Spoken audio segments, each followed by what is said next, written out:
Olá, meus amigos e minhas amigas, que Deus abençoe ricamente o seu coração, você que está sintonizado aqui comigo. Bem, eu quero pedir para vocês que imaginem uma cena. Esta é uma introdução que estou fazendo ao vídeo.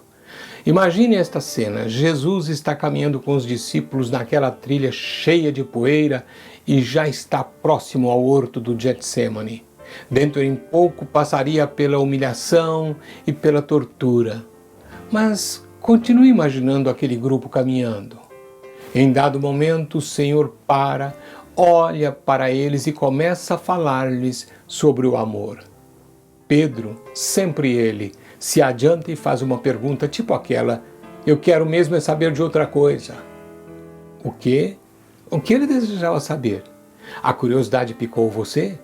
Acompanhe comigo o vídeo de hoje. Há muitas revelações no que vem a seguir, mas fique atento ou atenta e não perca absolutamente nada. Vamos lá? Vamos juntos?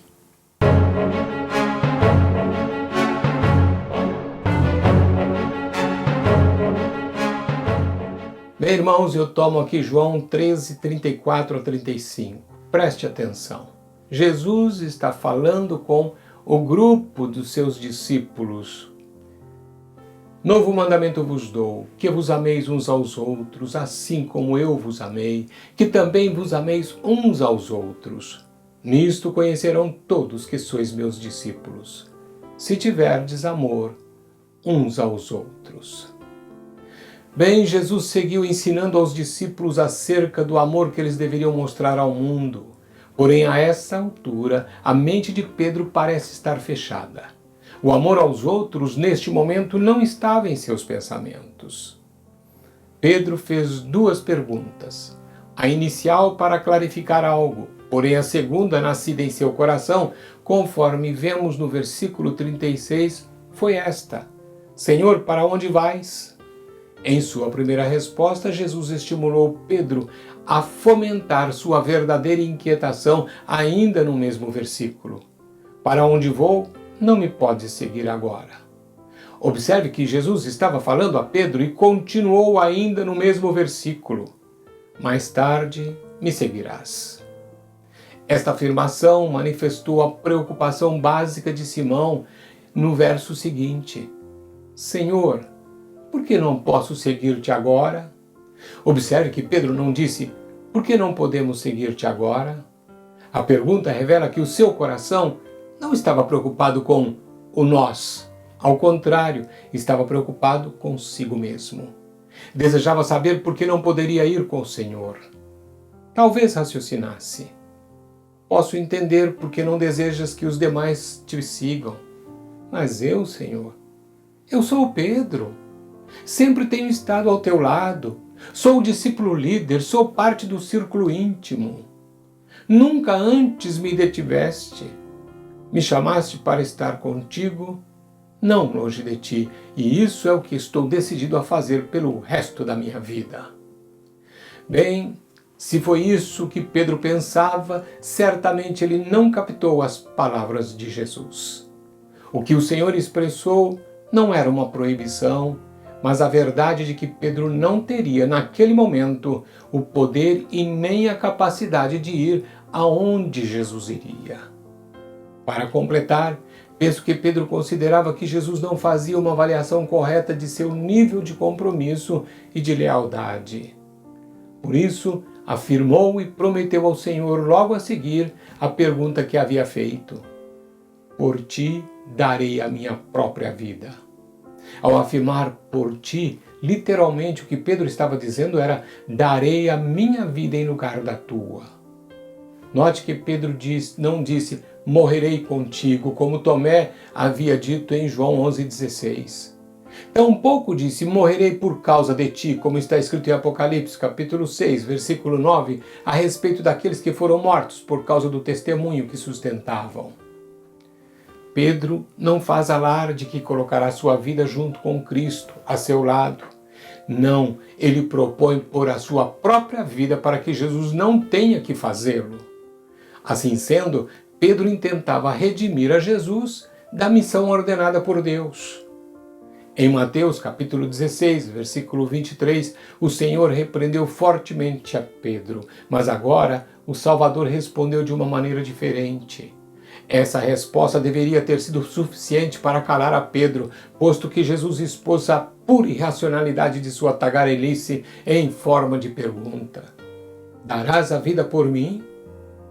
Provavelmente naquele momento o Senhor deve ter fixado os seus olhos nos olhos de Pedro. A poucos passos da agonia do Getsêmani, a poucas horas da humilhação e da tortura, aquele que suportaria o ataque satânico veria pela primeira vez em toda a eternidade que o Pai lhe daria as costas. Sim, o único que podia suportar tudo aquilo olhou nos olhos daquele que queria substituí-lo. Esta não era uma tentação da qual Pedro fosse um instrumento de Satanás. Não. Esta era uma situação que só acrescentaria dor ao coração do Senhor. Talvez, eu digo, ou penso, pior do que a traição de Judas. Jesus poderia ter dito mais se não fosse pelo tempo que apertava. No entanto, ao analisar somente as palavras de Pedro, pode-se deduzir muito mais do que pensamos. É aqui que eu imagino o que o Senhor disse a Pedro. Estas palavras não estão registradas nas Escrituras, mas eu bem posso fazer uma conjectura. Veja, imagine então Jesus respondendo a ele: Darás a vida por mim, Pedro? Eu sou o bom pastor que dá a vida pelas ovelhas, não você. Você está tratando de intervir e ocupar o lugar que merecidamente o Pai me deu. Pedro, se você morre em meu lugar, segundo os padrões do mundo, isso parecerá nobre e heróico, e também poderá se converter em uma fonte de fábulas transmitidas de geração em geração. Pense, dar a sua vida pode ser algo do qual sintas orgulho, e possivelmente muitas pessoas serão estimuladas a seguirem o seu exemplo. No entanto, Pedro, esse sacrifício não será aceito pelo Pai como um sacrifício expiatório. Não será a base para o perdão de teus pecados, muito menos pelos pecados do mundo. Lembra-te que em um de nossos primeiros encontros me disseste: Aparta-te de mim, Senhor, porque sou um homem pecador. Quem, pois, pagará por teus pecados, pecador? Podes desfazer sequer uma das incontáveis transgressões que você mesmo cometeu? Não. Teus pecados te desqualificam. Você não pode ser e nem tampouco se converter no Cordeiro sem mancha. Não, Pedro, eu darei a minha vida em lugar da sua e de todo homem. O pecado manchou a tua vida. Eu e somente eu posso fazê-lo. Tua ajuda neste momento nada mais é do que um impedimento.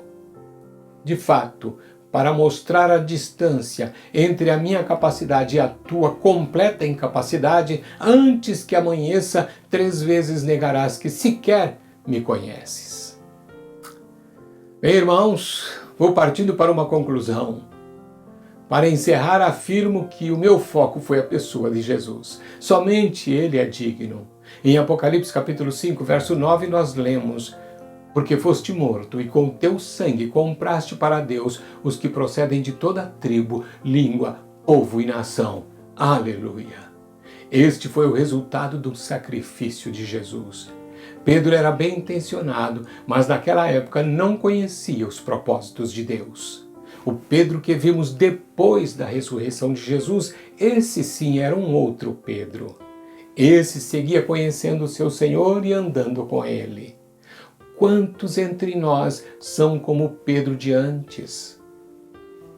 Quando conhecemos a Jesus através de um relacionamento verdadeiro e não apenas pela informação, seguimos como outro Pedro, aquele depois da ressurreição do Senhor. Pensa, reflita, mas deixo aqui uma pergunta. Você conhece a Cristo? Possui um relacionamento verdadeiro com Ele? Que Deus te abençoe.